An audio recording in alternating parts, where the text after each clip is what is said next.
Good. Fantastic. All right. Good evening, everyone. Welcome to the episode 4 of Raising King's Men.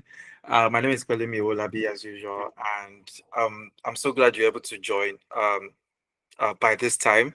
And I know our sessions are usually on Saturdays, but myself and the speaker haven't really, had our weekends to be free in the past couple of weeks. So we're trying to have the session at a more convenient time for us and also for everybody. And thank you very much again for joining us up to this very moment. This program has been going on for the past 6 months, 6 to 7 months now, and we are in episode 4 of Raising King's Men. For those who are watching on YouTube, the Raising King's Men is powerfully sponsored by True Fellowship. We are a community of God's people where heaven is our goal, and we are doing what it takes to encourage one another and to help one another to get there. And Raising King's Men came as an emergence of the realization that there is a certain type of antagonism, or should I say, lack of attention being paid to the men these days. And it's men who lead the societies, men who lead the homes. A lot of things are falling apart because a lot of men do not take responsibilities or take action for what they are, for the negative things that they have done, and they know how to take charge for the things that they are supposed to do. So the last episode, we talked about building spiritual and emotional maturity amidst men or in a man, and we talked about various things like how um, men we are being asked to be strong, and how, as a result of that demand, we take it out on our loved ones at home. And we also talked about what real maturity is. So before we dive in today we are talking about the weight of leadership. And as men, being a leader is a mandate that God has called us to. It is something that God has placed on us. And as we all know, everything rises and falls on leadership. For those of us who have read John C. Maxwell's The 21 Irrefutable Laws of Leadership, one of the first law there is the law of the lead. And it's just like when you cover something, what the content or whatever is in that container cannot go above the cover that is on top of it.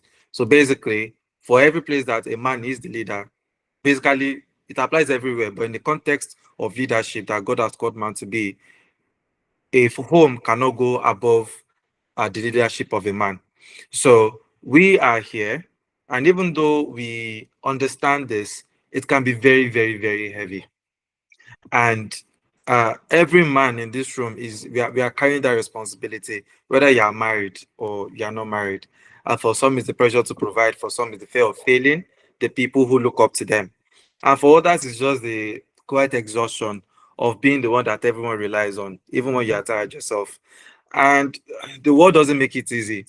It celebrates for men from being strong. Just recently, we had the um, International Men's Day, and to be honest, a lot of, even with the men, we do not remember. We do not remember. And we were talking about this on another group where, the women wished us happy International Men's Day. And some of us were like, oh, there's a day for us. Interesting.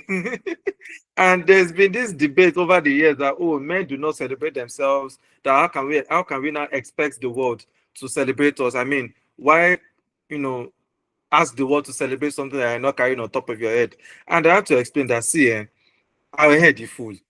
If as long as we remember our wife's birthdays and our children's birthdays, we are good to avoid sleeping outside. As long as you are happy, then we are happy, because there are many other things that we are thinking about. A lot relies on us. So to even remember some of these things is can be quite difficult. So we and this thing, it doesn't spare anyone. I was working on Friday, and I saw this post. It was a poster. It's Men Matter Scotland, and they showed a picture of a man. He was sitting on a chair, and just below him was a picture of himself when he was much younger, when he was in high school. Like there was a difference. That picture when he was in high school, he was looking sharp, was looking happy and all that. But you see, his older self was a far cry from what was in younger self, and they just put there, "You are not alone."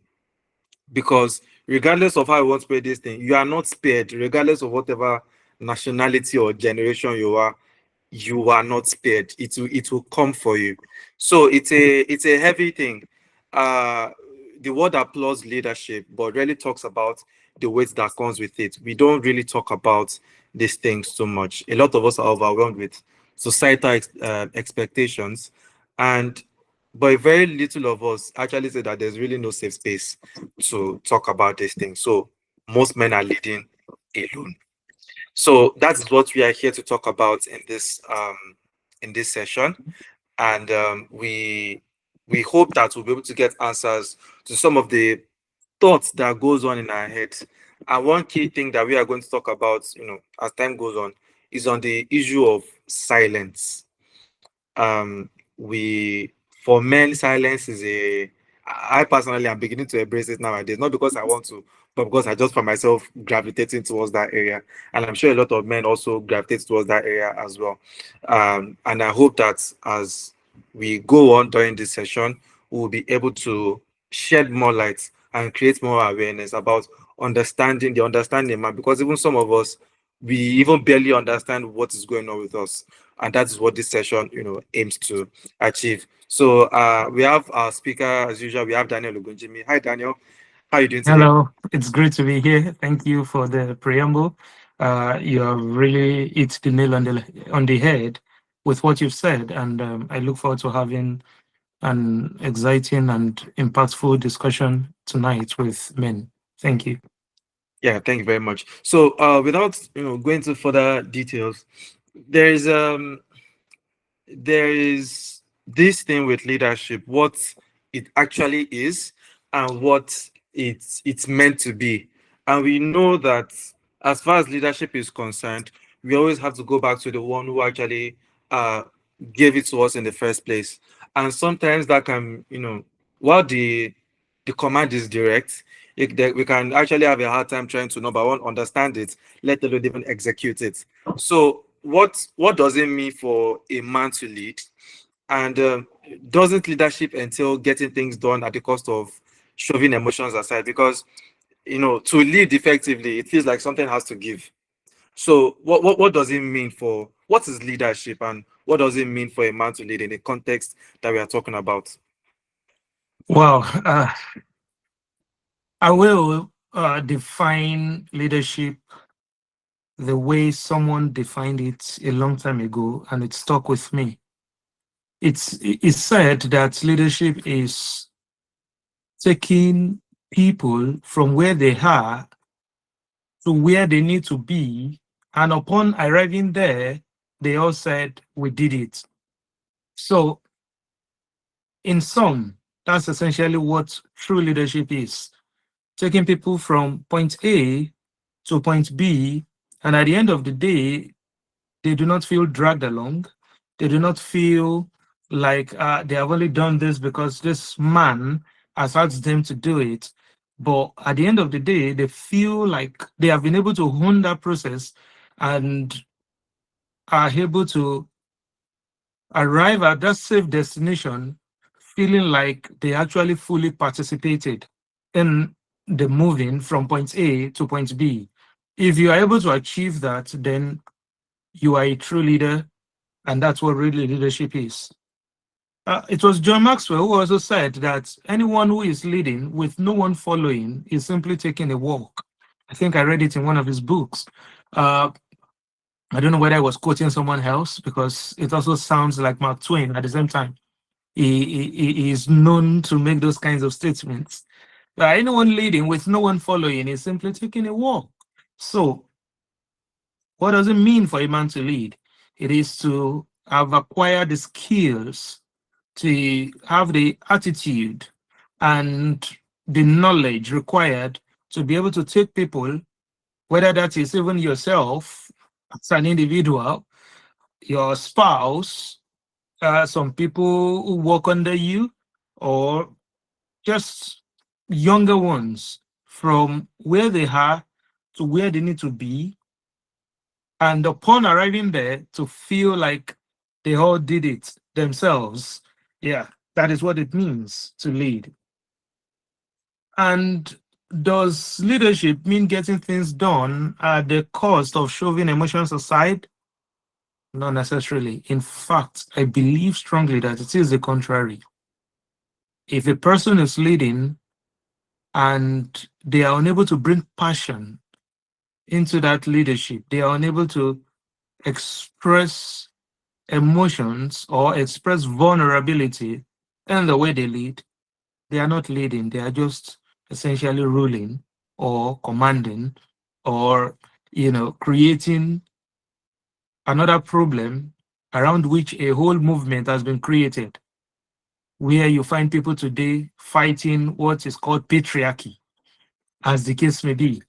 That's probably has been the case because in most cases, people felt like others were backed at them rather than feeling like they were being led by a human being from one point to a more desirable point. So, yeah, that's how I would define leadership. And I would Hold say on. that emotions are part of it. People in the waiting room. Yeah, I've just admitted them all. All right, great. All right, you can go on. Yes. So talking about the weight of leadership, what's the reason why you can talk about the weight of leadership is because you have to consider all of these factors in helping in leadership to be able to get people from where they are to where they need to be. So let me do a little analysis here, because you use the term weight, and that is a scientific term. And as God would have it, I'm a physicist. So I would do a quick explanation, and I hope everyone who is not of the scientific background will understand it. So there is something called weight, which is a special type of force in science. And when you talk about the weight of an object, you are talking about the mass, or should I say the quantity of matter in that object multiplied by a special type of acceleration, which we call acceleration due to gravity, right? So that acceleration due to gravity is relatively constant on the surface of the Earth. I say relatively because it is greater at the poles than at the equator, okay, by just about 0.5%. Now, that acceleration due to gravity is called a constant, which means that the weight that anybody is carrying, I'm linking it directly to leadership now, the weight that any man is carrying as a leader is a function of the quantity of matter that is deposited at his feet. Now, because the acceleration due to gravity is constant. Right. So if you hold that one constant, which is about 9.8 meters per second square, often approximated to 10 meters per second squared. Now, if you hold that one constant, then the weight that a single man, for example, is carrying, assuming he is not paying black tax to all his family members and the extended family members, will not be the same as the weight that a married man is carrying, who probably has just got married. And that would not be the same as the weight that a man who has not just, who is not only married, but has children that he is responsible for. So consider all of that as the quantity of matter that that man has deposited at his feet, and that will determine the weight of leadership that is on him. Now, he has a responsibility as a man to carry all of this weight that has been deposited on him from one point to another. Now, that object, that mass, that quantity of matter that he is carrying will remain in that state that it is. It will remain in that one position unless he is able to apply enough force in pushing that weight from where it is to where it needs to be. So track back to my earlier definition that leadership is about taking people from one point to a more desirable point, and upon getting there, they are able to say, we all did it, right? Then you will understand my illustration here in saying that the net force in physics and science, that is the force that allows an object to move, actually to make impact, is going to be, it will have to be greater than the weight of that object. That is why men often feel the weight of leadership, and sometimes it feels as though they are crumbling under that weight, because oftentimes that force that is required to move the needle of life forward, that is required to lead people to where they need to be, many men, even though the quantity of matter is the same, do not have an acceleration that is greater than the acceleration due to gravity. And if your acceleration is not greater than the acceleration due to gravity, you will only be taking a walk in the park and think that you are leading, when in fact you are not. Nothing is moving. Nobody is following. People are not listening to you. They can hear what you are saying, but they are not listening, because what you have not yet developed enough acceleration to overcome the friction that is being caused as a result of the weight of leadership that is upon you. Now, let me stop speaking in big scientific terms and distill this into what every one of us can relate with. If a man, for example, is unable to provide money, and prove his capacity to earn, chances are that his wife will not listen well, or will take his words as though they are suggestions. Chances are that even in family meetings, they may mute him, because even the Zoom is using to hold the family meeting is created by somebody else that has money, so the person will be the host and they will mute him and say, Olori Ebi, when is your turn? We will call you. We are discussing how we are going to divide the money now. Okay? Now money be fine, Bobo, right? That's along the financial angle. Leave finance now. Let's talk about wisdom. The capacity to see a situation and make right judgment. That when you make a recommendation, no matter where they go, they will come back to that recommendation. There is a Yoruba adage that says that the issue that you don't want the head of the family to hear about, it is still the head of the family that will resolve it. That's acceleration, my brother. So a man must have acceleration, must develop acceleration that is greater than the acceleration due to gravity, that is keeping the weight, the mass, the quantity of matter deposited on him from moving from the spot where it is, if he is going to be called a leader.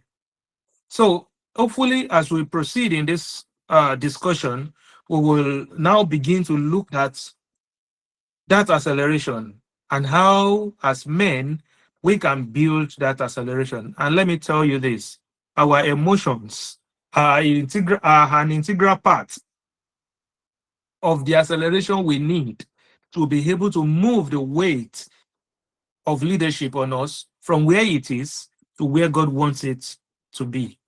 Thank you. Thank you very much, Daniel. That was that. You see that at some point I was getting lost in the physics aspect, but I think at some point, by the time I started putting one and two together, I was getting it. Especially when they said acceleration due to gravity is a constant. That one I understand, and you're able to like relate it to leadership, which basically makes sense. And to know that yes, as a man, you need to have acceleration that is greater than the acceleration required.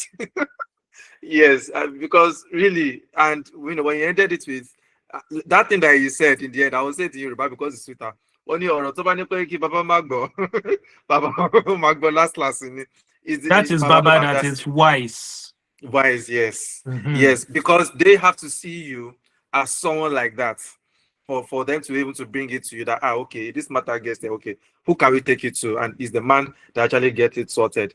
I just before we go to the next question, just a follow up to what you said, because it feels like this thing, with having the acceleration that a man requires, it seems that our fathers seem to somewhat have it, and the younger ones now are seeming to not understand how it works.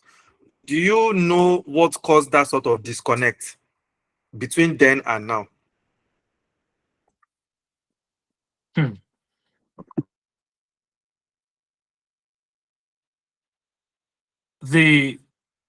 I paused because they say that the child that says, I'm sorry, I'm reverting to Yoruba adages today, which is quite unlike me. But there are certain issues that require adages to drive them home. They say that the son that says that his father did not prosper, that he is on the journey, and he will soon understand when he knows the price of a bag of rice and has to pay for a bag of rice. He will now understand why his father was the way he was, you know, back in the day. But I have not said that to excuse some of the shortcomings of the past. And the reason is because I believe strongly that there is a quote that an unexamined life is not worth living, right? It's important for us to conduct a sort of self-assessment, self-examination, so that we can gain self-awareness and know where we are versus where we need to be, so that we can, at each point in time, ensure that we are doing what we need to do to leave the right legacy, to set the right example for future generation. And when we die, to be able to die satisfied with life, like Abraham did in Genesis 25, you know, not because he was perfect, but because he was amenable, he was teachable, he was learning from his experiences rather than being set in his ways. And I'd like to think that this kind of gathering, this kind of discussion has been put together for us to be able to draw our consciousness to some of these issues so that we can learn, unlearn, and relearn where necessary, that we will become better men than our grandfathers, our fathers have been, right? And I would say that the disconnect came when we were attempting to regurgitate the same processes from the past, forgetting that times are changing.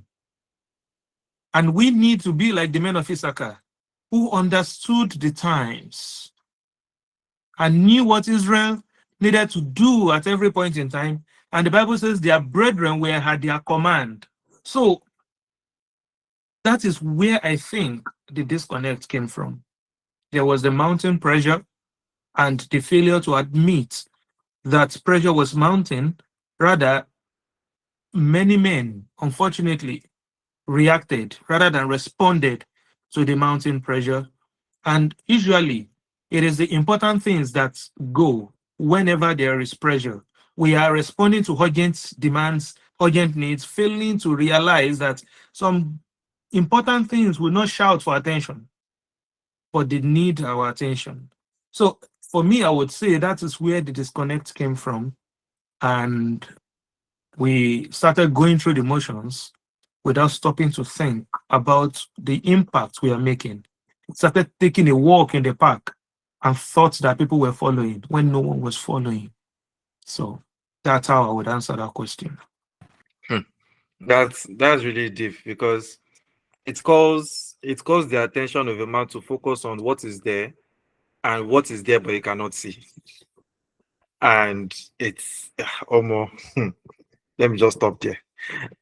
So yeah, thanks for that. Thanks for spotting that because sometimes one needs to look at the timeline, looking at what happened then and what happened now, and then you now try to understand the gap and understand why that gap is there and how we got there so that we not make mistakes in the future. Now, moving on to next question. Now, there's this thing that some of us we fail to admit as men, and it's because really nobody really wants to or help you to understand in quotes, and is that a lot of men are holding families together and they are really holding things together. You're trying to hold your family together, you are trying to hold your office together, extra points for you if you are the team leader in your team office, or you are the manager at your workplace and all. And you are holding ministries together if you're a minister, and but deep down within yourself you are basically falling apart. And it's basically what I'm trying to say is leadership doesn't pause when life gets heavy, and responsibilities don't wait for you to feel okay. Like life doesn't pause. You have to just move with it and all. So the question is that what what do you how do we keep pouring into others when we have nothing left inside us? How do we keep leading when we are running empty? Be a river. Be a river, not a stagnant water. There is no way you are going to stay fresh, stay energized, if you just are stuck in your ways. You are not recharging yourself. You are not you are not being nourished as you are nourishing others. Like someone said, learn to put your leg up and just take a break. Because when you die, all those things that you think are things that would stop because you are, or if you are not there, they will not actually stop. They will carry on and continue. So I would say this, that men need to develop acceleration that will help them to be able to carry the weight of leadership successfully and sustainably. And to develop that acceleration, there are a few things that men may need to do so that they don't run on empty. The first thing is that we need to set boundaries. We live at a time when the male identity has been deconstructed, so much so that the man is now being redefined and told by everyone else what it means to be a man. That in itself has actually done so much damage to the identity of men, and it's making it difficult for them to be able to set healthy boundaries. And I am going to shake the table on this one. Men are now being told that if you don't join a TikTok challenge, it is a sign that you are not You are not loving, supportive. you are not You are not supportive to supportive. your wife. God, I beg. From where to where? Where did we start from? Where are we? Which kind of map led us here? How did Don't we get get me, here? don't get me wrong. I know that a lot of men, a lot of people make money from all these online, gigolos and all those things. I know that happens. I am not, in any way naive or living under a rock or trying to say that, people who make six figures and all of those things from these online games and everything are lesser men in any way. No, that's not what I'm saying, right? But I'm saying I have used that as an illustration to say that there are so many men. You see a man with 6 packs, just dancing to a challenge And full beards. simply because he hasn't set the right boundaries. Go through scriptures and examine the lives of those men that did not set boundaries and see how they ended, and compare it with those who did. See, I'm a pastoral counselor, and I would continue to tell you that there is divine wisdom available for you to lead your life, even in this technological era, as a man. And if you are going to develop the acceleration I am talking about earlier, you need to set clear boundaries around how you live your life, because it will help you to reduce stress when people know that these are your principles and this is what you stand for and what you represent. And to periodically check those boundaries to be sure that you are not setting unreasonable boundaries. So men don't know when to stop working. They don't have a definition of enough. Whether it is in the area of their finances or it is in the area of, bringing work home, especially in this era of remote work. So have you defined when you need to leave the office and close that laptop and say that, yes, I've done enough and I need to have time for my family and play with my child? So that emotional exchange, that presence will also help to recharge you yourself. Acceleration. So boundary setting is critical. The other one is a support system. As men, we have been singing this song and we will continue to sing it. Most of us like to go it alone. We want to be champions of Kapua, gladiators in the arena. But God did not even design us that way. He designed us in a system, in a way that tells us that two are better than one because they have a good reward for their labor. It's not just talking about husband and wife. It is extendable to friendship relationships between men. One of the things that preserved the life of David was the friendship he had with Jonathan, the son of Saul. So we need to build a trusted circle of mentors, of coaches, of even our peers, people who will be able to see your blind spots and are going to be able to call you out. And when they do, to listen and not be set in your own ways.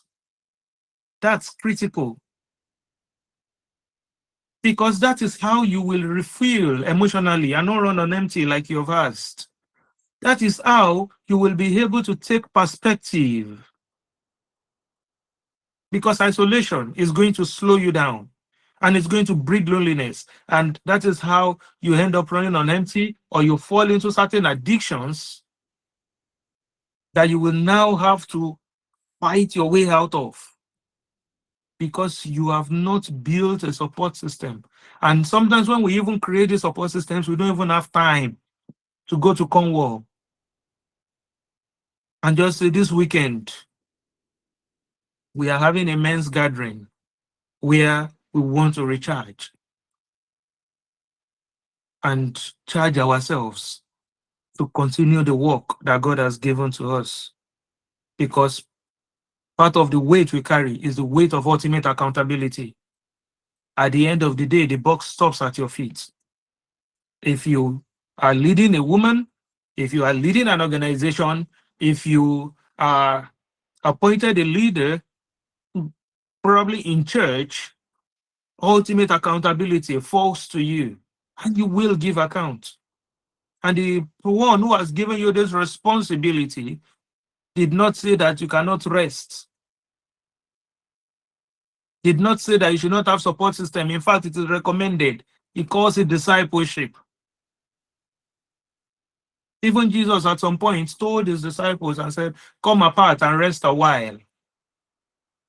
Because of the activities they were involved in, it was so much that they did not have time to rest. So men need to be taught how to rest. And rest is not equal to laziness. You need that rest to gain perspective. And sometimes some of these gatherings need to have purposeful activities that allow us to not just faff around, but to actually reposition ourselves for greater impact. And it is also important for us to learn to live in such a way that we can course correct as soon as we realize that the way this thing is going on a wrong course. We can easily retrace our steps. But some of us lack the capacity to say sorry, to say I was wrong. I now realize that rather than say that, we will now be using different tactics, different tricks, just to work ourselves out of that pit. But it is not a shameful thing to say, I am sorry, I took a misstep. Because guess what? You are a man. And while you may do many things well, there are some things you are not going to do well. And it is okay to have the presence of mind to say, I was wrong. So while men may lead everywhere, to keep from running empty, it is important that we set the right boundaries. It is important that we build a support system for ourselves. It is important that we pay attention to the goose that is laying golden eggs, to sharpen ourselves, to refresh ourselves. And it is important for us to learn to course correct as we are leading, to make sure that we are not just taking a walk in the park. That is how we develop acceleration. I hope I've answered the question. Yes, you have. Thank you very much, Daniel. Especially with setting those 2 points, like very, very important. I have taken a keen observation to families that thrive well, and you see that boundaries. You think maybe these things are not so important and all, like kilagbe, but really, when they understand what is at stake, and then they've communicated it to their wives, and like, look, you see this plan, we have to make sure that it sails, because if we do not, a lot of things are going to fall apart. The things that we are not even supposed to be quarreling about, we'll be quarreling about them. So setting boundaries and having that community of men, it basically goes a long way. So that community of men, because growing up, we've been taught to wing it. You understand? We've been taught to wing it. And, at the end of the day, you just go out there. I don't know if you remember this quote, for some of us who have watched it, in the Game of Thrones. It says that a Targaryen that is left uncounseled is dangerous to the world. It's basically the same with a man. A man who does not have a community to hold him accountable, to show him how it is done, is dangerous in the world, because the more you have men like that, the more we started getting added to the statistics of men as scum, because they refuse to take responsibility, they refuse to take charge and take action. So if you are here, you should, as a man, and I'm not even stating it as a suggestion or something, it is very important that you have at least a community, maybe a close circle of guys that you can have very, very important conversations with, that can aid in the trajectory of your life, but especially your Christian life. Anyways, you define where you are going and you find the men who fit that narrative. Now, our next question, this one is a strong one, and it's about building a home that a lot of men never saw modeled. And I'm going to set a very, very clear precedence and an example. Now, one of the silent crises affecting men today is the reality of fatherlessness in broken homes. And a lot of men are trying to build stable families with blueprints that they never really received. Now, as some of us may have seen, I will state it clear for those of us who might not have been paying attention. Now, research shows that 1 in every 4 Nigerian children, at least, let's take Nigeria for example, grew up in a single parent household. And in most cases, we can guess who the parent is, the mother. And some regions even record even higher numbers. America, for example, and even where fathers, were, physically present, many were emotionally, absent. Some of us can maybe relate, or maybe have friends who can relate.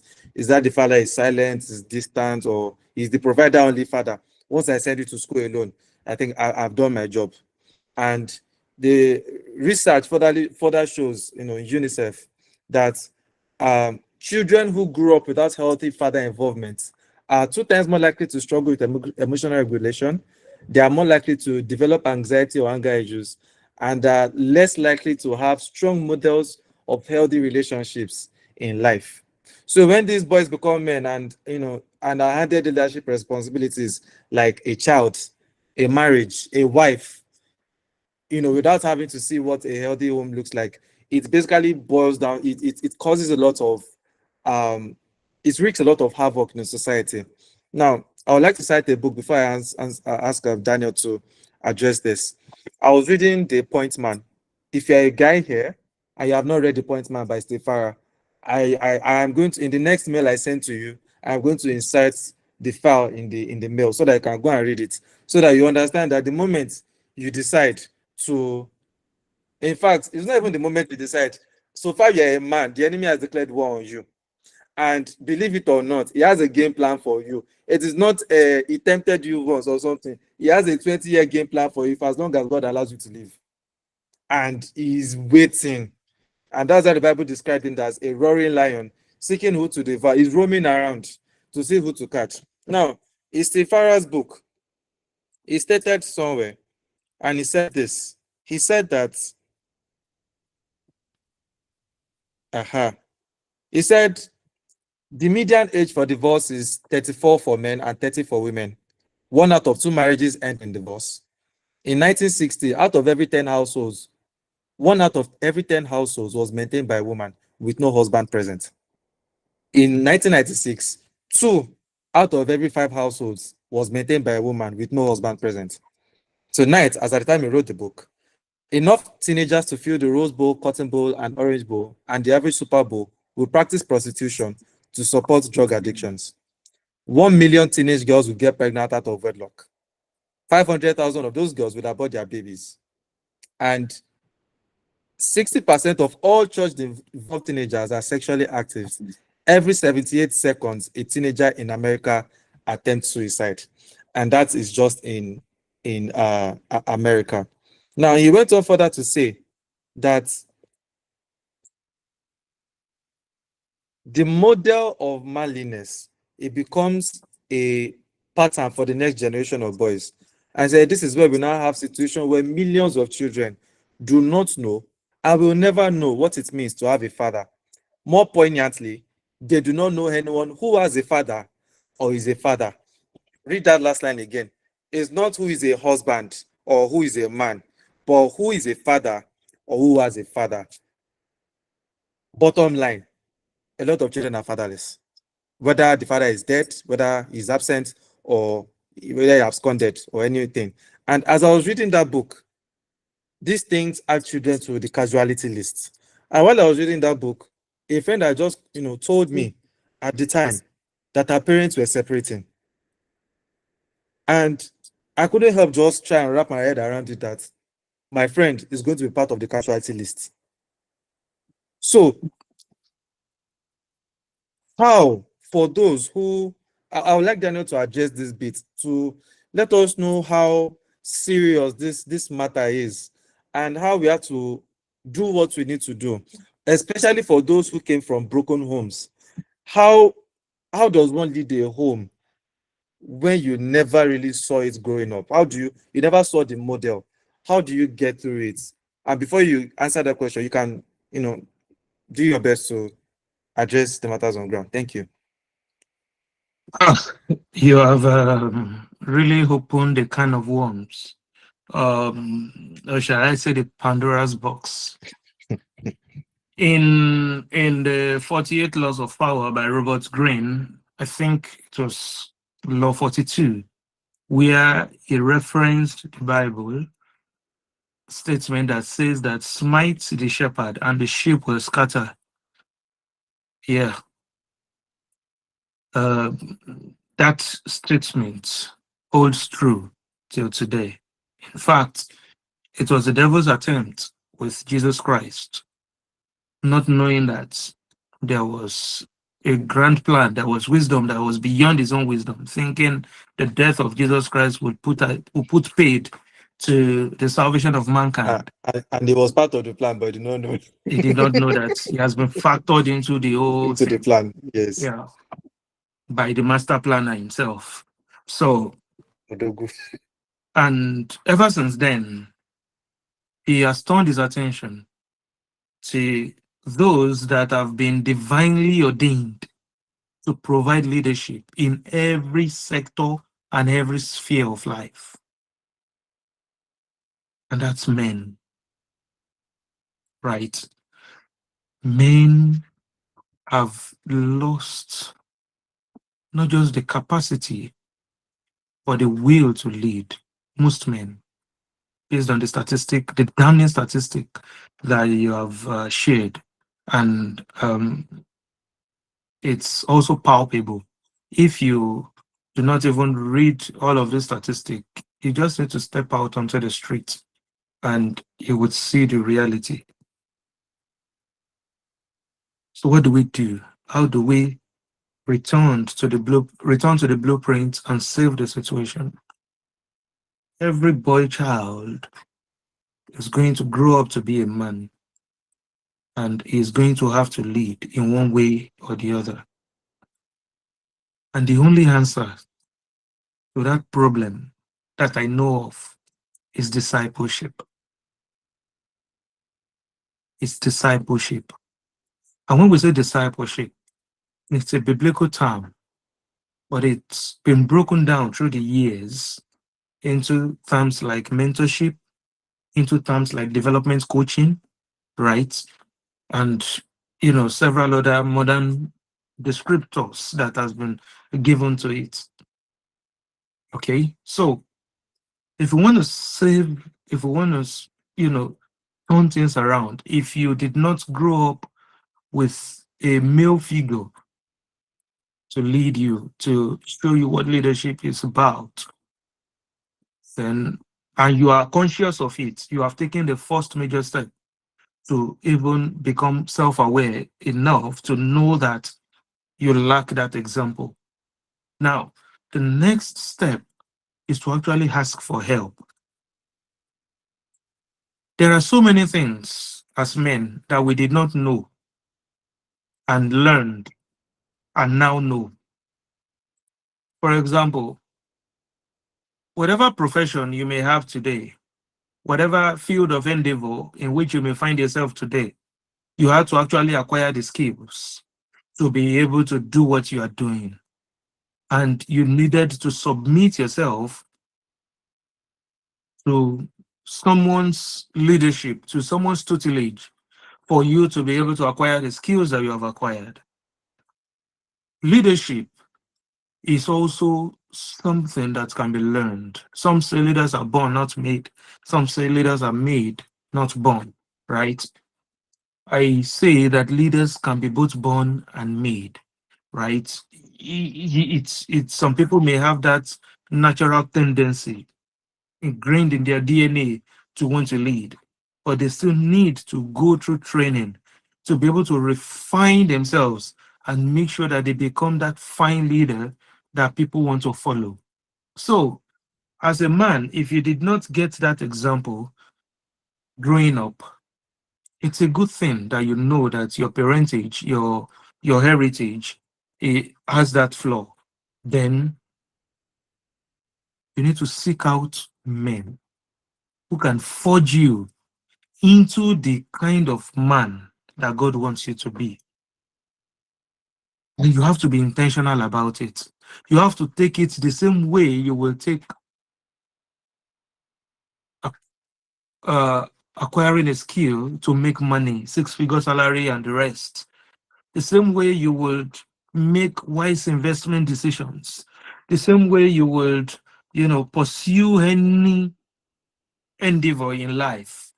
You must take it that same way and make a determination that you want to be an exemplary man, that you want to be part of the cure and not the cause of the problem that we have on our hands. Yes, there has been a gradual erosion of the role of men in the society, whether in the home or even in other spheres of life. There is that constant attack, that striking of the shepherd so that the sheep will scatter. But it begins with you. It begins with me. We are the ones who have to say, no, I am drawing the line in the sand. This problem stops with me. Remember, we said that part of the weight of leadership is ultimate accountability. You have to first embrace the fact that, yes, I am ultimately accountable for the kind of man that I am, for the kind of home that I lead. And once you accept that accountability, then you start seeking support. You start seeking help on how you can better lead. You will start elevating your skills. You will start working with the wise so that you will become wise. And when there are issues, don't assume that you can solve it. I want to say this particularly because you use the home as an example, and you have talked about the implications of divorce, of separation between a man and his wife. You see, what happens to the home is that there is a problem, and the man is too proud to be shalaying what has happened. So he stands on his ground and says, this is what I want. This is how I want this thing to run. And as a man, I won't talk too much. I'll just take action.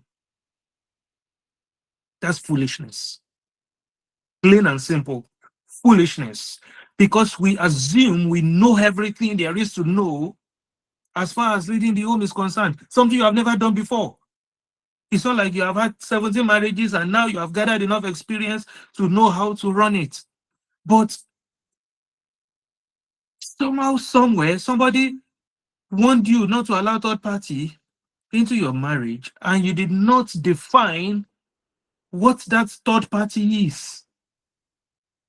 Rather than seeking wisdom, rather than seeking help, it's also been found that men are more likely not to seek therapy, marriage therapy, not to go for counseling, marital counseling, because they think they have it all figured out. But no, we do not. Sometimes you need help. Ask for help, not because of yourself, but because you don't want to become a statistic. You don't want to become another man who had to walk away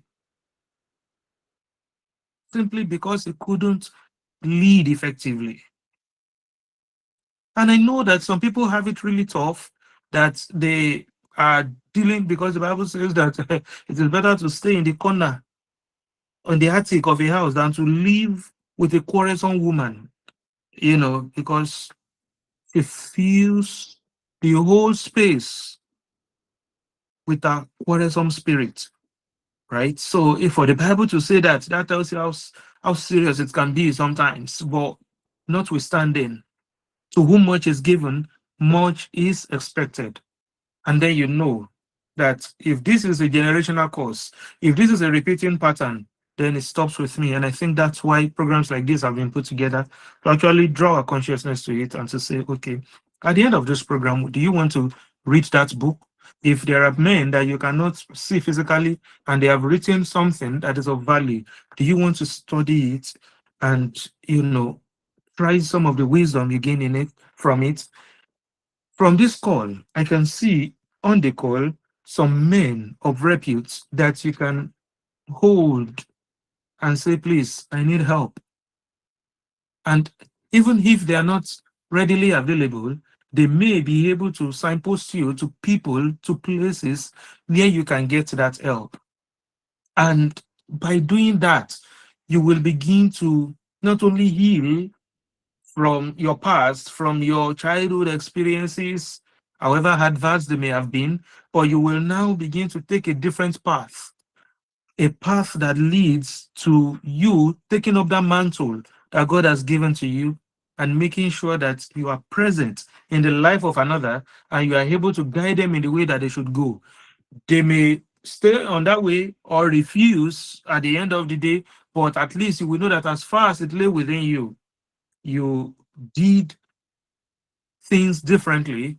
You did things in the way that God wants you to do them, and then you can rest easy at the end of your journey, knowing that you forged a different path from the one of your heritage. Yeah. Thank you very, very much. Again, discipleship. Whether you grew up in a home where you saw it modeled or you didn't grow up in such, discipleship. But to understand that you need discipleship, you need to first of all be conscious of where you are right now. There was a video I saw during the week. He was talking about he said choosing a life partner is not so difficult. That you sit down with a lady, and he said the only excuse you have for dating is for marriage, and it shouldn't pass like maybe 3 months or so. So that if you want to know, have a few hours of conversation. If you are not sure, have another few hours of conversation. By the second to third month, you should know. Okay, if you are not sure, ask yourself some very important questions. Do you love what your parents have? Basically, it's talking about the model for having a happy marriage. If the answer is no, then you most likely have a shrewd idea of what marriage will look like. And if you really want one, then basically find others who you've seen and try and ask them to mentor you in that regard as well. So as men, you need to be conscious of your situation right now. If you crave it, there's a way God has set it. You don't see things on social media and now start coming and start joining the bandwagon of saying that this thing does not have manual. There is a manual. There is a manual. It's your duty to find it. So, and as men, we need to understand again the plan of the enemy. And it says that the plan of the enemy is one. It is to neutralize the man. And he does it in two effective ways. Number one, to alienate you from your wife. That's one. Number two, to alienate you from your children. Whether it is physically or emotionally, both are effective. They are very effective. So whenever you are having maybe one squabble with your children or your kids, remember this and try and do a course correct to steer the ship in the right direction. I thank you very much, Dan, for doing justice to that. Now, the next question is I want to, now Dan. I go to the marry. You need to understand why you marry for this life. Let me tell you. Thank you. So don't worry, we'll understand we will marry. All right, so now we are having men have a bit of confusion today, and it's about letting God lead and whilst to be responsible. Now I'll give you an example. Now, one of the biggest tensions Christian men face today is that we are told to let God lead, and but society demands that we are strong, we should take charge and figure things out. And somewhere in between those instructions, a lot of us get confused. Now, studies have shown that while over 70% of Christian men say that they want to grow spiritually, the result is that the outcome isn't always the intention, because only 25% feel confident in hearing God's direction for their lives, and even fewer of them know how to balance divine guidance and everyday responsibility, because so many men grew up watching two extremes.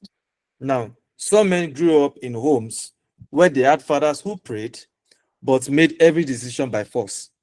Now, the other side of men, or the other extreme, are the people who watch fathers. They prayed, but they avoided responsibility by saying that God will handle it. And now, as adults, we are stuck trying to reconcile both worlds. And which brings us to the question that how do we let God lead us whilst we take responsibility for our lives and our families? Go ahead, Dan. It is a question of ideas. Mm. It is a question of ideas, which then shape our identities, right? So what do I mean? Think about it. Even in the religious space, there are so many lessons, there are so many doctrines that we're loaded with, that upon further scrutiny, you would know that those things are just falsehood because they do not reflect the mind of God on the subject matter. I'll give you two quick examples. And these examples are things that we now begin to see, because one thing about God's word is that it is timeless. But society, if you have misrepresented or misinterpreted the word of God, society will catch up to you, and then the idea that you have been peddling will not be able to stand in the test of time. Any man who does not provide for his household has denied the faith and is worse than an infidel. Is one idea that was peddled for far too long, so that men derived their identity from providing, and some went the extra mile of making sure that their wives did not prosper more than them, so that they would retain that role of being a provider. You cannot be feeding chicken and it will be threatening to peck you or something. You will twist the neck of that chicken and put it in the pot of soup. So men assumed that role and did everything within their power to maintain that role. Is the reason today you see some young, well, maybe not very young anymore, women struggling to find a husband because the men are afraid. How can I go and marry this one that is collecting about 5 times my total income?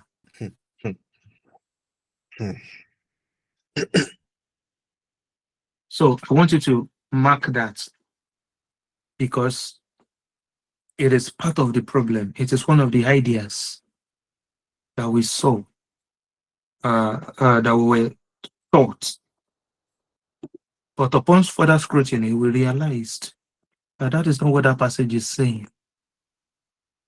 That passage is actually talking about anyone, and within context, it was even talking about women, not even men. But somehow we turned it all the way around, and now we have given it an interpretation that fits into our traditional beliefs. When the leadership that the Bible is talking about that men should have is the leadership that will remove cloak, put on a towel, and be washing feet. Servanthood leadership. So we started defining our relevance and identity based on our capacity to provide and our capacity to have more money than our wives can manage. That is an example that shows how, as men, we sometimes go our own way and call it God's way.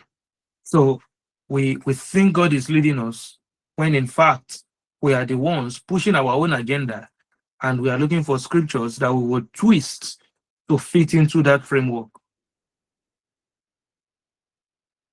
The second example I will give to you now lies on the other extreme as well. And what is this extreme? It is the extreme where we, instead of taking up responsibilities, rising to the occasion, and appearing on the battlefield as God would have us, we now relinquish all responsibility and say, let God shall be helping us because there is nothing we can do about this situation.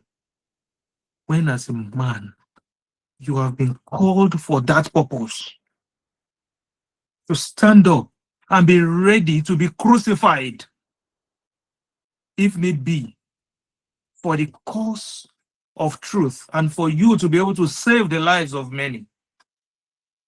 So we now have men who don't want anything to stain them. It's the same reason some people till today are afraid of getting married. I think you see where I'm going with all of this. So you will find men today who are afraid of getting married. I was once in this same pot of soup. I was going to the university learning physics when I should be married. I should have been married since. But if someone told me then, I would be like, do you want to kill me? Because there was an idea that had been paraded to make me believe that I need to back this degree, I need to further in my education, I need to do this and that so that I will become the kind of man that can be man enough To take care of woman. to take care of a woman. Otherwise, I would rather just steer clear of marriage. So it's those two ideas. How can men allow God to lead them while still taking responsibility for their lives? I know of no other way than to get to the truth that brings freedom. Understand the truth, starting from Genesis. To first understand that the relationship between you and a woman is that of a leader.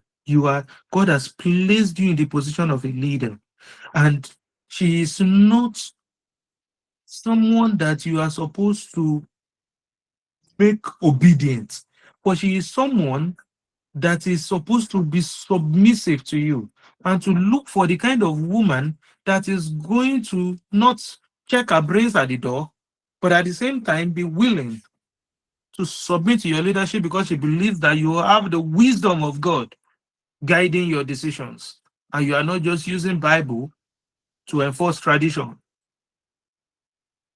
Okay. Now, know the truth that brings freedom is one. The second one is the area of personal devotion. As men, it is important that we develop spiritual disciplines. One of the benefits of fasting and praying is not just about getting that job or completing that building project.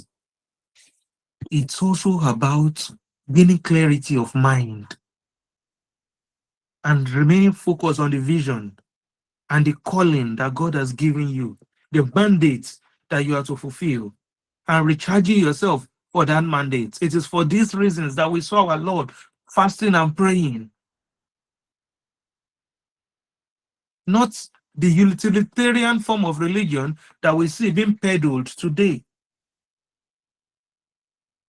Not for utilitarian purposes, but for us to have that personal devotion in us that allows us, connects us to wisdom beyond our own, to be able to make decisions that will not just benefit us, but that will lay a lasting legacy. Where duty calls or danger, to not be wanting there, to be able to take a stand and protect a whole generation from rot and decay. I'm sorry, but for far too long, we have been playing it safe as men. More often than not, we have localized our vision so much so that we just want to get by. We just want to be able to pay school fees. We just want to be able to, say that, okay, I have married, I have built house, and I have children, so I've completed the mission. But you have been called for more. You have been called to represent more. There was a time when men stood, whether in the religious center or in the community space, and corrected children that were not even their own biological children and set them on the right path. Now, for fear of being accused a pedophile, you do what? Just turn and play it safe.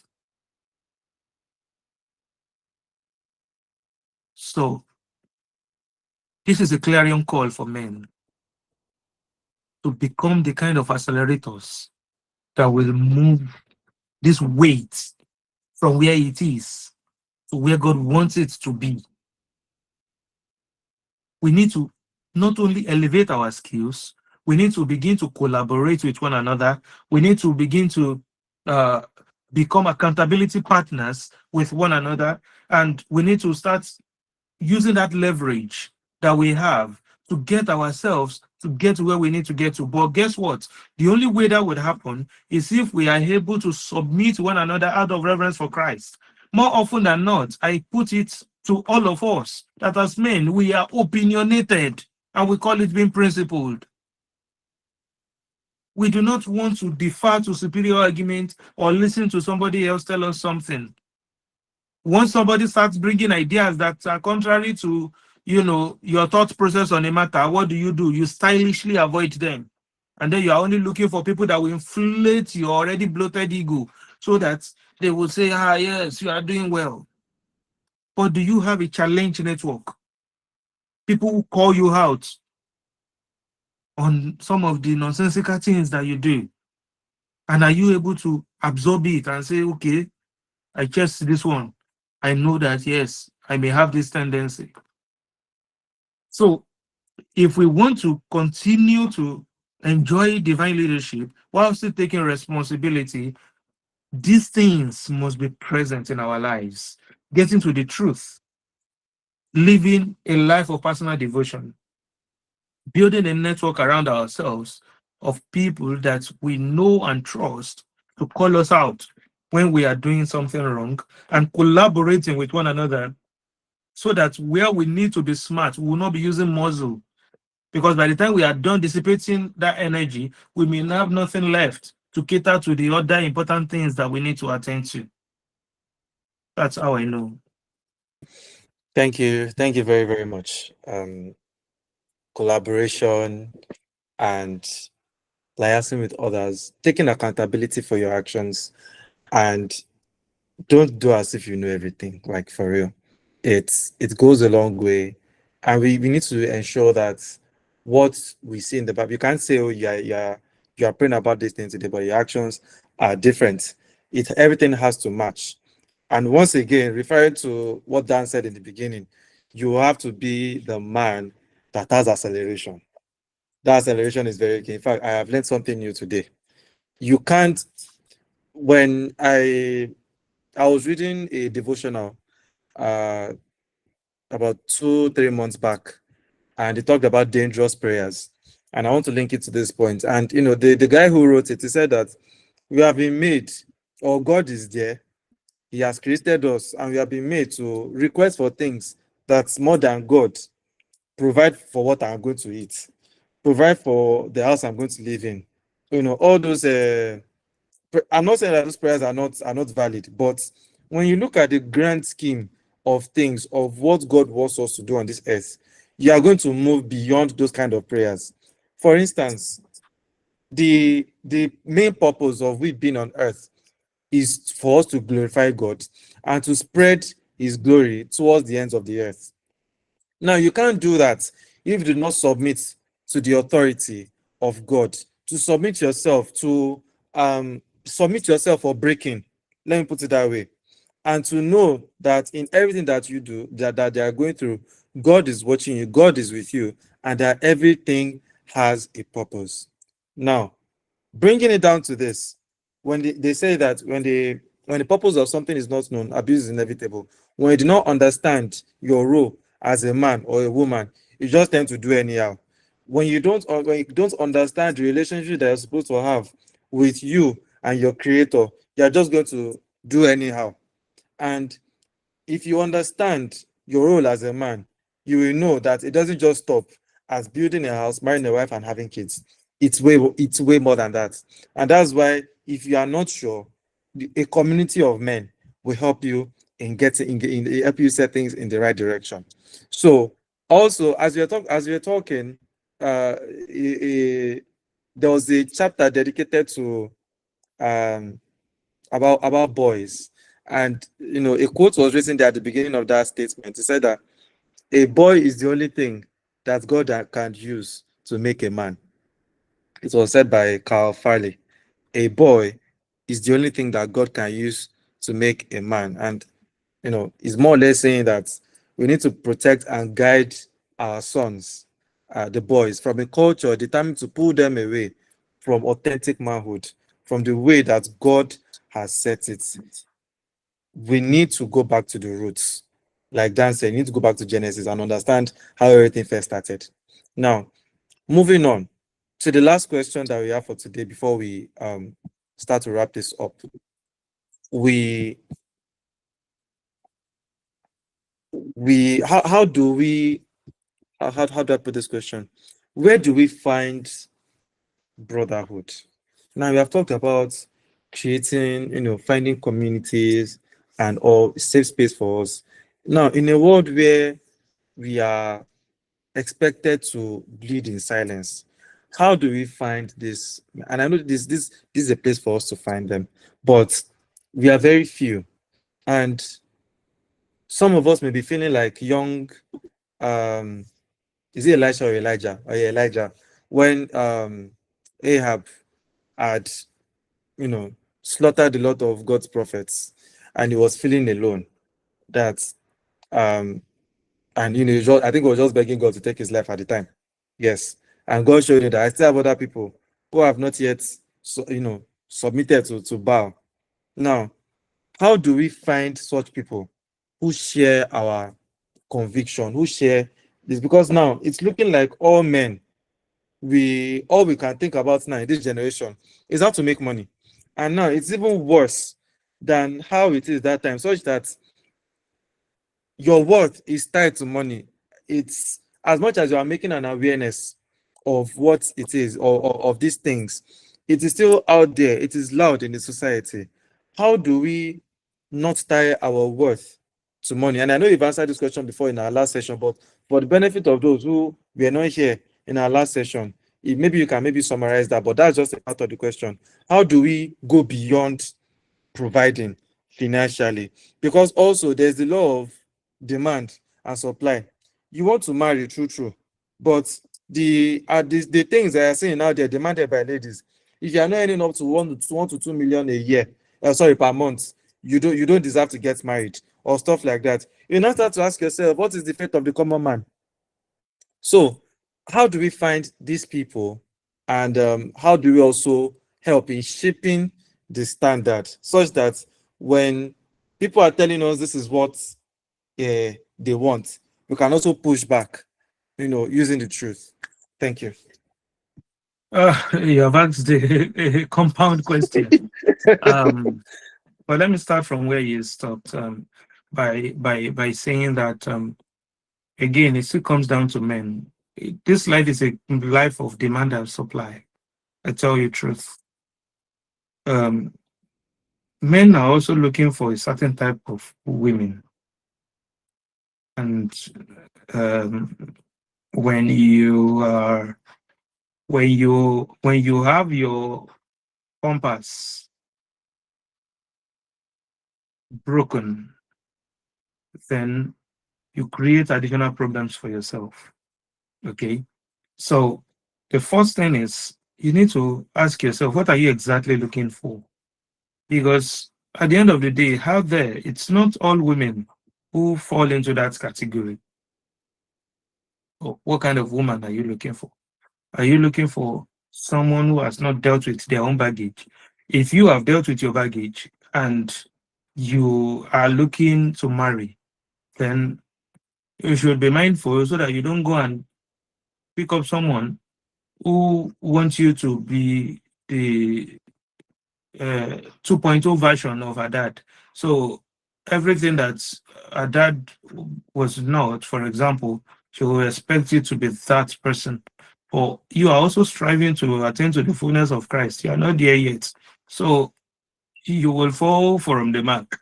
So so you need to be mindful as well and make sure that you are setting your compass correctly, and that way you will be, looking out for the right person. In short, that's one. Then about finances, see, there are no two ways about it. We we have not come here just to make men feel good about themselves. There is work to be done. That is why it's called weight. There is something to be carried. And as a man, it is important that you elevate your skills. There is room at the top. It is the bottom that is crowded. So it is important that we all try to identify where our strengths lie, and we play to those strengths. And we make sure that we make the most of our lives, because as much as you may say that a woman is looking for a man that can hand between 1M to 2M, the reality is that even if you have a woman that is not even asking for that, as a man who knows that the calling upon his life is great, you will be driven to get to the point where you are able to go beyond just providing for food, clothing, and shelter, but to be able to make impact in life. So if we say men should show up and men are to stand, it is important that as men, we work with our hands what is useful. Ephesians tells us that, so that we can have to give to those who are in need. A man must of necessity be competent enough to provide, to fulfill his duty, to fulfill his mandate. And that means you need to skill up, to scale up. At the same time, it is important to know your definition of enough. You see, sometimes what determines enough for us is what our neighbor is doing, not the kind of goals that we have set for ourselves. So we are operating based on what we see that is trending, which is very, very wrong. If, on the other hand, we learn to exercise that discipline to know that we are not in a competition with anybody, and we are not just saying it with our lips, we actually demonstrate it in the choices that we are making, in the kind of deals that we are pursuing. So then we will find ourselves living with contentment without being complacent. So we are expressing contentment at every point in time, but we continue to forge on, and we continue to move in the direction of what God wants us to achieve. Now, to the earlier part of the question, which talks about forging brotherhood and all of that, sometimes we overcomplicate matters. It does not have to be something elaborate. It can be just one person at a time in your corner. But for that to happen, you need to desire development. Let me use the example of Jesus Christ and his disciples. All of them were living their life thinking that was all life had to offer them, right?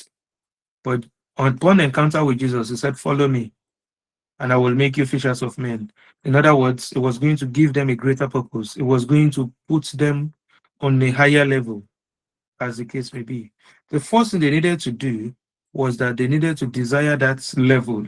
They could have said, "I am not interested in fishing men. I'm okay with tilapia and croaker that I am fishing," right? So it's the same thing for us today. Do you desire development? Do you want to grow? Then if you want to grow, the next thing that will happen is that you will engage intentionally. There are always programs out there. You and I were talking about putting a men's retreat together against next year, if those kinds of things come up and you are able to attend, then plan to attend. Don't give excuses. You know what I usually define excuses are. They are good reasons for bad results. So your reason may be good, but at the end of the day, you are not getting results because you are not engaging the way you should be engaging. Find a way. Book leave from work. Struggle. Be shamelessly audacious to make sure that, yes, I am in that meeting and I am able to attend. I have a friend who, as long as it is in the line of his passion, he will empty his bank account. And he recently attended a conference and he told me, it was expensive, but I made sure I spent my last penny to be there. And he was reporting it on LinkedIn and everything. And I was like, sound. That's a man that knows where he's going. He knows what he wants and is intentionally engaging. The third thing is we need to immerse ourselves in scriptures because it will give us the wisdom to be able to discern. Sometimes when you are engaging people and you hear the kind of things that's coming out of their mouth, you already know if this is the kind of brotherhood that you are looking for or not. But it is a function of what you yourself have access to. Are you committing to knowing the word of God and living that word daily? It is going to drive you to certain meetings. It will put you in certain WhatsApp groups and cause you to leave some other WhatsApp groups at the same time, right? So, and are you also contributing to cultivating community so that when you talk about brotherhood, it is a quid pro quo system. You cannot just assign some people to create brotherhood and then you just go there and join and see what they are doing well and what they are not doing well. You must be actively engaging, building relationships. When people are sharing story, you are just quiet. Your mic is muted. You are not. You say you to talk and contribute, make mistakes, and let people correct your mistakes. That's you cultivating community, expressing vulnerability, so that you can learn and grow. Be prayerful as well. James 1:5 says that whatever your situation may be in life, if you lack wisdom, if you don't know how to navigate it, it says ask God. It gives, without upbraiding, and you should not be double-minded when you ask. So invest in prayer, depend on God, be consistent, be persistent about it, and then practice obedience. These are the things that, as I'm highlighting them, that was what helped the disciples of Christ, and look at what those men went on to achieve as a result. Practice obedience. When you learn something, implement it. You have expended data in being here now. So you have learned about acceleration. You have learned about, cultivating community. You have learned about, delegating responsibility, learning to unwind, learning to rest and relax, recharging yourself, and all of those things we have talked about today. Now, are you going to practice obedience? Or you will just see it as, that conference was a very good conference, and then it's back to business as usual. It is important for you to also live in proximity. Environment matters. I was talking earlier about acceleration due to gravity, being higher at the poles than at the equator. So if I'm trying to overcome acceleration due to gravity, I will go to equator because I know that 0.5% is something. You understand? So you need to be in a place where you can get the kind of help that you need. There are some preachings that when you hear them, you will know that your life is eroding gradually. And if you don't take action, before long, you will become watery. The fire in you will disappear. It's funny, but it's sad at the same time. And you are sitting down there. You can't change the situation, but you are not also moving. You are not investing your time and resources in places where you can be nourished. So it is important. See, I tell you this, as a preacher, one of the things I do for myself is that I have some very sound preachers that after me I've preached through many people, I go down and sit down on YouTube with their videos and get nourishment myself because I want to grow. I don't want to run on empty. That's another form of community. Some of them we exchange emails and then we talk about things, and it helps me to stay sharp. So you need to live in proximity. You know, when you read about the biographies of some great men in the past, you will hear how some of them, when they were young, they were writing letters to important persons. And some of them luckily got replies and those kinds of things. That is what living in proximity is about. The disciples of Christ became what they became because they were staying close to him. It cost them something. At a point, Peter said, "We have left all to follow you. What is our gain?" Again.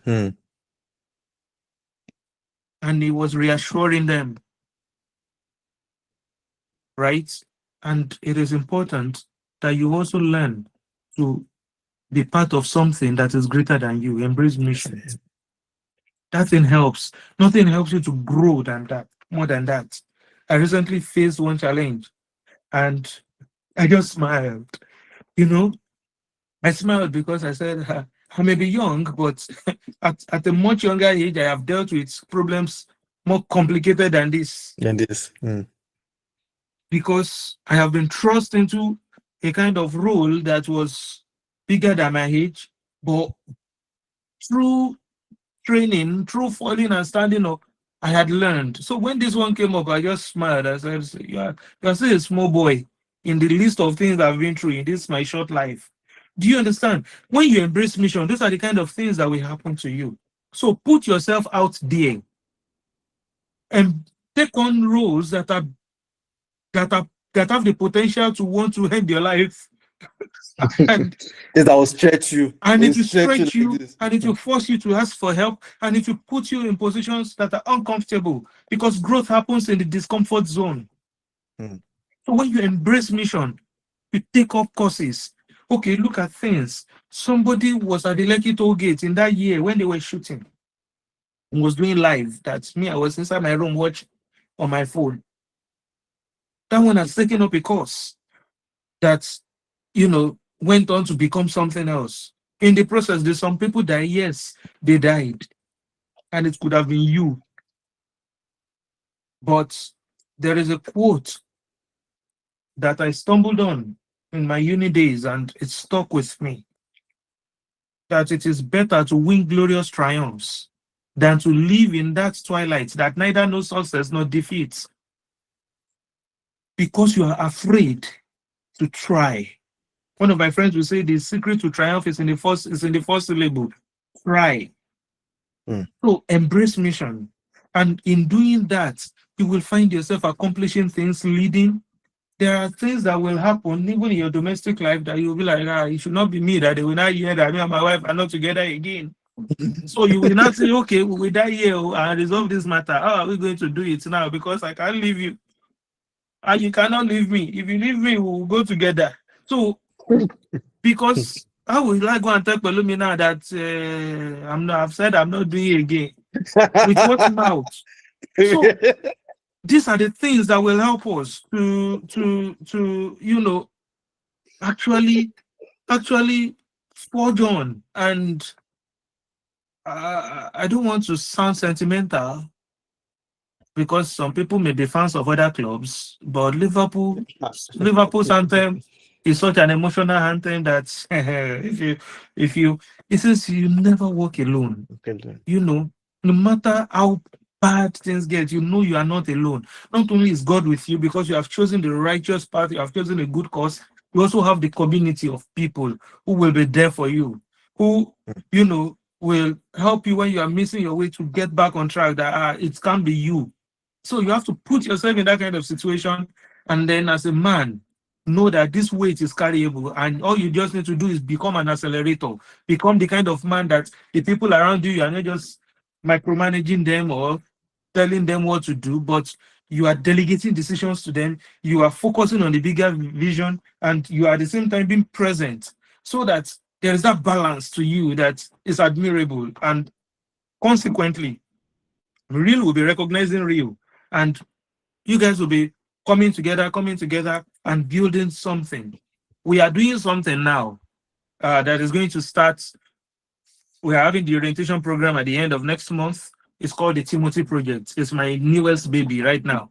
So it's for men, it's for boys from age 9 to 12. If you know anyone who has a son and wants that boy to be raised to become the kind of man that is able to carry the weight of leadership effortlessly, they need to enroll for this program.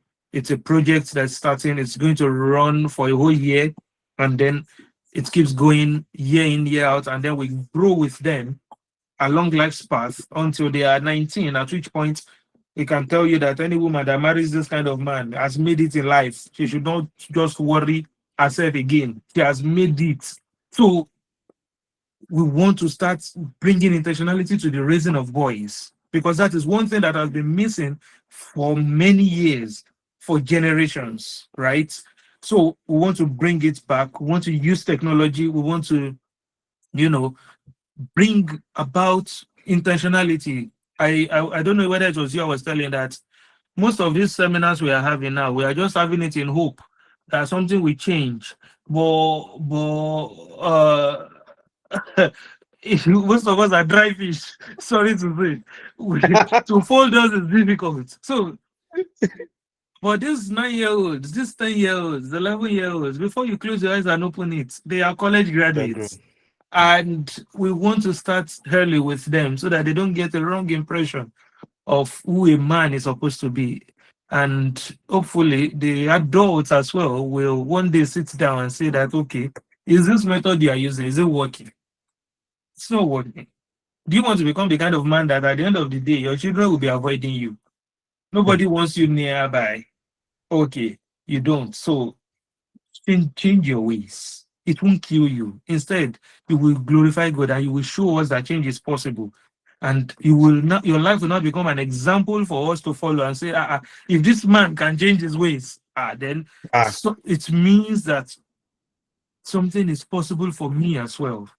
And ultimately, we would have a very strong brotherhood spread across the globe. And every time people are saying naughty things about men, wrong things about men, we can say, but I know one guy who is not like that. Or I know this men or men from this so place are not like that. Men who are part of this group. Occultic groups started like that. Now, can we not now create the positive version of occultic group and love the brotherhood in a way that we will be able to, identify ourselves as brothers and say, no, we don't do things this way. And we are not abusers of women. We are not gaslighters. We are not men that will be promising and failing. We are not men that will not have money to be able to meet needs and will be using agidi where they are supposed to be spending money. We are not men that, somebody will disrespect because he doesn't have boundaries. No. The women will respect you because they know that, no, you're not a useless adult. You know, all those adults that they don't respect their age. They are still chasing small girls in the community and in the church and in the mosques. You understand? So that we will start fishing them out. And when they report one of those people to you, you will not be afraid of your career. You will be able to call them out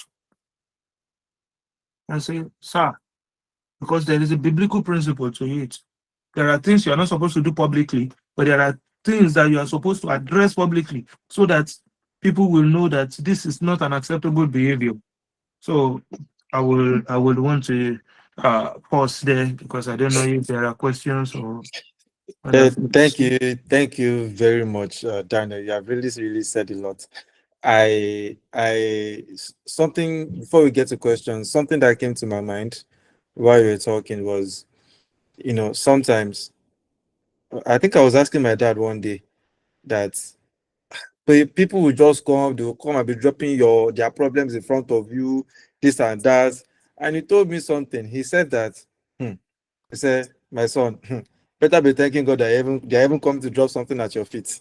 It's because they see you as somebody who has the solutions to the problem. And that in itself is what Daniel was talking about in acceleration. To know that when they bring that problem in front of you, they are counting on your godly wisdom to compare to the man who they think is a very useless person. You understand? They've seen results and they believe that you have the blueprint to help them to succeed. Now, to put more emphasis on this Timothy project, it's basically one word: mentorship / discipleship. And I can tell you that I am a living testimony of this thing, and I believe so much in this project. There was an Instagram influencer that basically I caught her attention, with this raising Kingsmen, and she asked if we had a community of men that she can share to others, and we didn't have at the time, and this was as far back as April. So when this Timothy project came out like this, I sharply went to her DM and I said, "Peace, we have something now that I beg, help us to share it and all," because she's as equally invested as well. So going to our questions, there's a question here in the comment section. It said, on this discipleship thing, I have a question, and is that why is it very elusive for brethren in the fold to really or truly support or mentor a highly willing to learn brother? And the reason he asks is that he has been there and is getting to the extent that he feels that he's concluding that no one truly cares, even in the fold. And he must say that it's really pathetic, and he doesn't think it's nice to mention some of the brothers who did it, but he said he needs answers. Yeah, that is the problem. What is the solution? Those are not the kinds of people that you want to be looking up to, in short. See, at the end of the day, like we're saying, if you are a person that is a leader can see through you with just a few moments of engaging with you. If a person is highly willing to learn and to grow with no ulterior motives, and you reach out, and the person is not willing to help or is not willing to even point you in the right direction, then something must be wrong somewhere. Either that person is not who you thought they were, or by their own judgment, because at the end of the day, we are all humans. By their own judgment, at that material point in time, you are not as willing as they thought you were. So, again, like I said, it's about being intentional. It's not only those people that exist. Go elsewhere. Look around you. Search. And eventually, part of being willing to learn is to not stop until you get to the place where actually true real learning can be delivered to you. Because at the end of the day, it's up to you to decide what you want your life to be. And somebody may say you may never amount to anything. That's their opinion. When you have finished amounting to something, right, you will come back You choke them with results. and be helping them out, like Joseph. Joseph's own brothers did not think he was any responsible boy. They thought he was just a haughty boy who is self-absorbed and all of that. And, they sold him off. They didn't know what was going to become of him. But again, because he was willing to learn and grow, he practiced obedience. And in so doing, he got to a position where he was now saving his own brothers. Again, like I said, many people will not take you seriously until you take yourself seriously. And when the fire in you is bigger than what anybody can quench, eventually they will pay attention. there's perhaps something here for us to do. And again, not everyone has answered the call to leadership. So if you're asking somebody who has not answered the call to leadership to disciple you, it takes a disciple to make a disciple. I must warn you. If the Yes. person is not a disciple themselves, they will not be able to disciple you. It is only a disciple that can disciple you. So you cannot just assume that because somebody is functioning in church, automatically they are disciples. There was one joke that this man made in the men's conference. I think it was Lakey Helder. He said, "Don't marry an ocean." And when he made that statement, a lot of people laughed. And he explained it by saying that church function is not a guarantee for marital effectiveness. That is to say that, yeah, a lot of people are very vibrant when it comes to, religious performance. But in the home where they need to be patient, where they need to communicate in soft tone, they don't know how to do it. Public speaking and one-to-one conversation, they require two different speeches. So if you if you think because somebody can preach and the ground will open, and you think that that person will naturally be somebody that you can engage and will listen and will be patient with you, you may be wrong. So again, it's important to have an eye for who real disciples are, because those are the ones that will be willing to disciple you because they know the value of every soul. If we know the value of each soul, then we will stop at nothing. Rather, we will be spent and spend to help as many people as we can. But at the same time, to remember that you are not El Shaddai. If you think you're El Shaddai, you shall what? You shall die. You shall die. All right. Yeah, thank you very much, Daniel. Yeah, very important. You see, in that quote I said earlier that it's a boy is the only thing God can use to make a man. If you as a man understand, I think it's a core part of being a man. You have to be able to get yourself to a point where you should you have to get yourself to a point where you should be able to pour into someone else and take them as disciples. To do that, you also need to have somebody who is pouring into you as well. There were times when there was time I needed to make a decision, lately, and I've been trying to navigate it, and I got to that point where I told myself, I said, I don't have the wisdom to navigate this thing. And I went to meet my mentor. But I went to meet Daniel. Say, Daniel, I don't have the wisdom to navigate this thing. Like I've thought about it left and right, but the answer is just not coming, which is unlike me. So, and he guided me on how to go about that matter. It just required a few tweaks. And that's the thing, the mentorship, the wisdom that comes with having someone who has been there before and can tell you that, okay, this is the way to go, this is that way to go. I mean, you don't have to make a lot of mistakes when you have somebody who has been there before. I can tell you, there is no fun in trying to figure it out on your own. You save a lot of time and you get to your destination faster, and you're able to stand tall amongst your peers that this guy has something going on for him, and they will love to know. They will love to know what is making you like this. So again, if you have not taken anything away from here, ask yourself this question: are you willing to submit yourself to discipleship? That's one. Are you able to mentor or disciple someone else? The reason why this is called the Timothy Project is that when you examine the kind of relationship that Apostle Paul and Timothy had, you'll be able to understand this project better. Paul discipled Timothy, and is part of what made him the man that he was, that we now read in the Bible. So have your own Timothy, be a Timothy to someone else, and be a Paul. So if you feel like you are not yet capable of discipling somebody, well, we have done part of the work for you. Go and do some introspection and get yourself to that point. So, do we have any other questions? Shegun, you raise up your hand, please.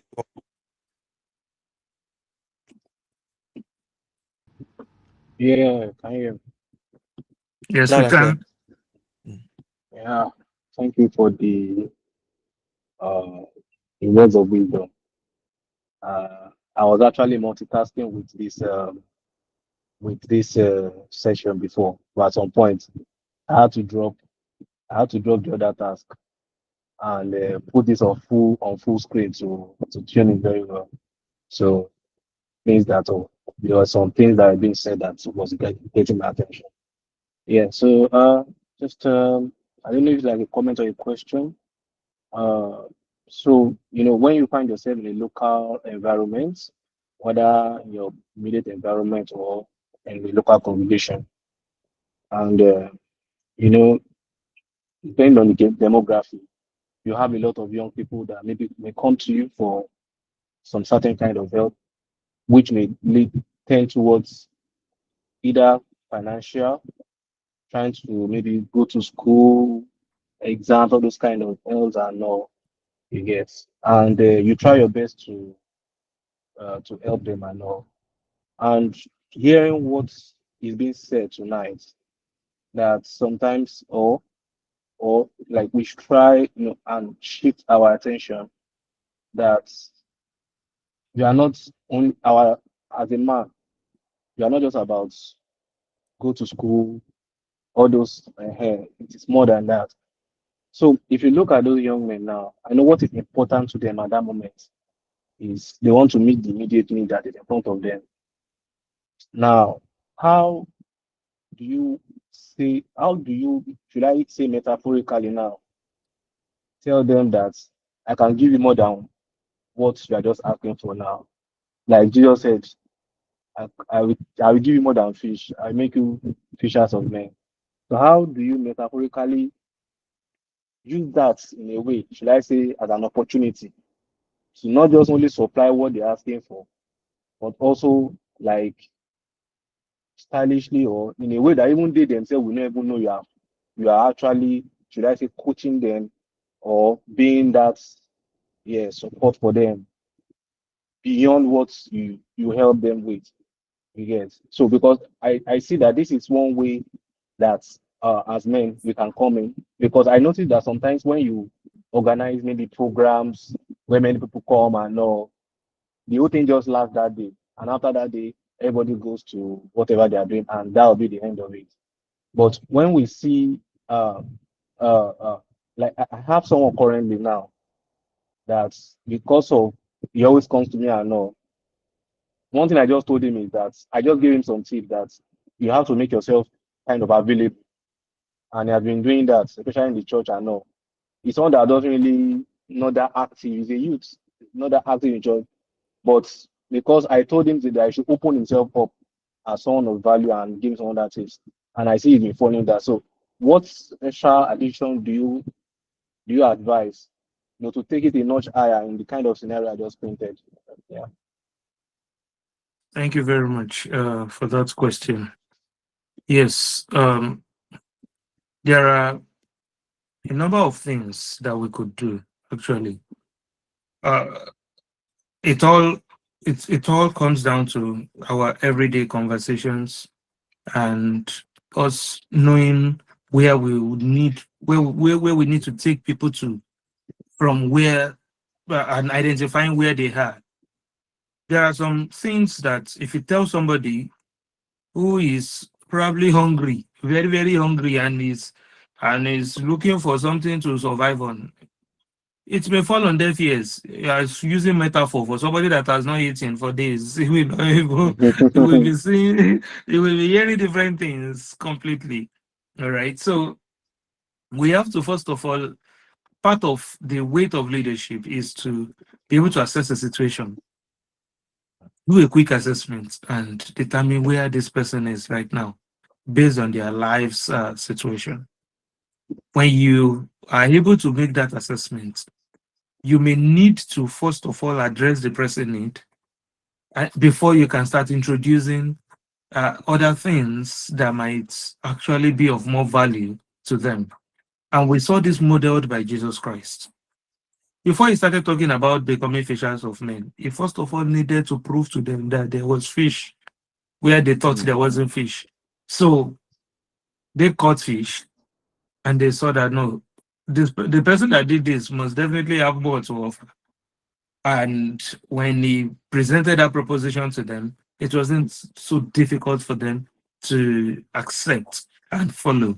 Also remember that the news of Jesus Christ had already gone far and wide, and a lot of people knew that there was a rabbi in town who was kind of unconventional and different from the rabbis that they've already known.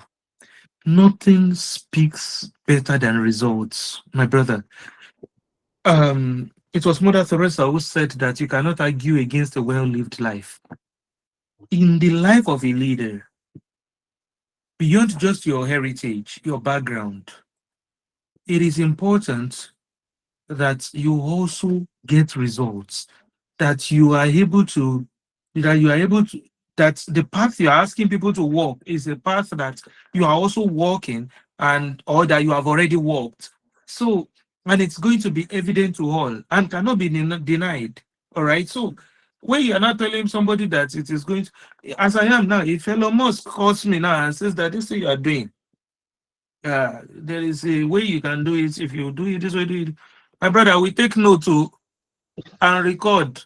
And because I know that, okay, this person has done businesses that have failed, has mastered the art, and has gotten to where he is now. As long as what he is telling me is not against the principles given by my greater master, who is Jesus Christ, brother, I will listen. Why? Because it's got results. Okay?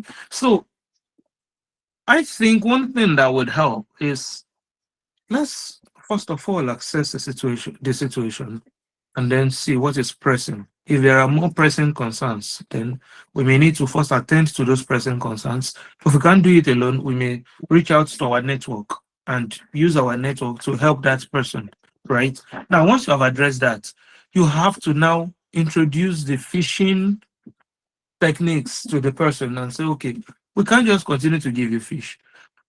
You also need to learn how to fish now that you have eaten.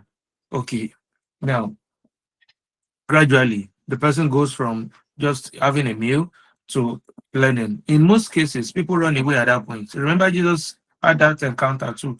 When they say, Master, we have been looking for you. We didn't know you are this side of the river. He looked at this. It's the you people are not looking for me because of the messages I am delivering. It's because of the food that you saw that, I was given. Yeah, so it is at that point the men will be separated from the boys. And as time went on, what happened when he started delivering some very powerful messages? The Bible says many people left, and then he turned to the 12 and said, will you also leave? He said, to whom shall we go? So, my brother, I understand what you are saying quite well, and I know that in the past we have had, we can't even be counting cases, but we must not relent. Rather, we must continue to learn from these experiences and find better ways of achieving that goal of leading from the front as men, and to make sure that we keep growing ourselves to a point where our words will carry weight, and when people listen, they are able to learn, and they are able to grow, and they are able to get the kind of results that is desirable. And we now commission that person again to now go and also help others, right? So that is the whole idea here. So it's again, leadership is not beans. It is still the weight of leadership that we are talking about, that there are no shortcuts. And that is why I so much appreciate people who are very good in terms of human relationships. They have built such a robust network that people know and trust them. And if you go to them, they know somebody who knows somebody that can actually sort you out. That again is leadership. Some people have become the kind of person. Was it Maxwell who said leadership by personhood? It's not just positional leadership now. It's not because they call you chief executive officer, but because of your personality, you have been able to own such a space that your name can be used as a reference, as okay, brother so told me to come, or Mr. So told me to come to you, and as a result, that person's problem is being sorted because of those relationships that you have built, because of the pedigree, the character, because of your spirituality that can be attested to, and the results that you yourself have gotten because your hands are not lazy. Apostle Paul was talking to the Thessalonians and he was hammering on this point that, see, when we're among you, we were diligent people, we were dutiful people. We showed you not just by word of mouth, but by our actions that, yes, our head is there and we believe this thing that we are teaching you. So that's how I know that we can actually help. And remember that you can't help everybody at the end of the day. Some people are not just ready to change their core beliefs, their mindset. And if the mindset is wrong, my brother, there is very little you can do.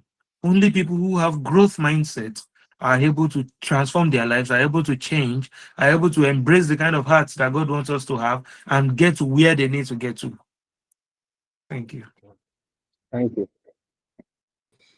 Thank you very much, Daniel, for answering that. Any other question before we round up? Also, for the Timothy project, this is a matter of the harvest is plenty, but the laborers are few. And this thing that we're talking about, you see this thing of leadership by personhood that Dan said, knowing somebody who knows another person.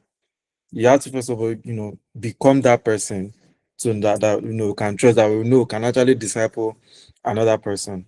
And if you could lend your voice to sharing this to people who everybody needs it actually, please, I will need your help in sharing it to others. And also, if you believe that you can help with this mandate, you can reach out to either myself or Daniel or Victoria Bangoshe, who is not here, because True Fellowship is partnering with Ready for Marriage Network in bringing this project to life. So all the details will be shared in the email about everything that you need to know. And you see that thing that Daniel said? I think it's going to be the newest catchphrase, that by the time you are done with your boy, any lady who marries them has made it in life. You have made it in life. You know that you don't have problems, but you know that you have married a king's man. So thank you very much, everybody. In the absence of any other question, this is where we like to draw the curtain. Please let us appreciate our speaker, Daniel. He has really done a lot. Let's appreciate him, please. Please. Thank you very, very, very much. So for those of us who don't know, this is the penultimate episode. The last episode for this series will be next month. And before we start the Timothy project, it's going to be a big one. I very much believe in this Timothy project. You see, it's dear to my heart. It's very much dear to my heart because I've seen results. I've been a part of it, and I can tell you it produces results. So please join us in the task in saving the boys, and so we can all have a fruitful community where we can all thrive, knowing that our boys will take the mantle of leadership. So thank you very, very much. Daniel, do you have any last words to say before you leave? I just want to appeal to everyone by saying that please pray for us because we are going to war, and it's been my experience that every time we talk like this, the devil will try different ways to try to compromise us. And just remember us in your prayers that we are able to take the fight to the enemy and we are able to set pace that will frighten the enemy, that will, grow to become the normal, and the abnormal will not be seen as normal anymore in the foreseeable future. And please, in whatever capacity you can support us, we welcome it. Most importantly, again, I would say pray for us because it's not by power, it's not by might, but by the Spirit of the living God. And we believe that we are operating from victory anyway. So we are more than conquerors. So that's just my appeal. And I would say that please let us be part of the cure. There is already too many problems. Let us be part of the cure. And if you feel like the weight is becoming too much for you, reach out. Men who talk are men who last long. Please reach out, talk to any one of us. Let us gather. If all we can do is pray, we will pray. Unless you tell us to stop praying for you, then we can't force ourselves on you. Even you can't even do that because we don't need your permission to pray for you. I mean, let's keep reaching out to one another and let us continue to build this community. Like I said, something is coming next year. We will be having a men's retreat, and by God's grace, it is going to be life-changing. It is going to be transformative. We will be putting our money where our mouth is and trying to we want to actually start. God does not win battle with multitudes. He just needs a few dedicated ones who are ready to take the fight to the enemy. And it will make the enemy hear sound of war that will make them run in multiple ways, such that with just a few, God can turn the tide of things and then restore normalcy where abnormality has been allowed to fester. So the future, we believe, will be better for it. So yes, that's it from me. Again, I would say that let us embrace this weight. Let's become accelerators and listen to this recording as many times as you need to know what you need to do to be an accelerator as a man, to be able to move this weight of leadership effortlessly and sustainably. May God bless us as we do that in Jesus' name. Amen. Before we go, how many of in the last this session I attached the Forge to the last letter? How many of us were able to watch it?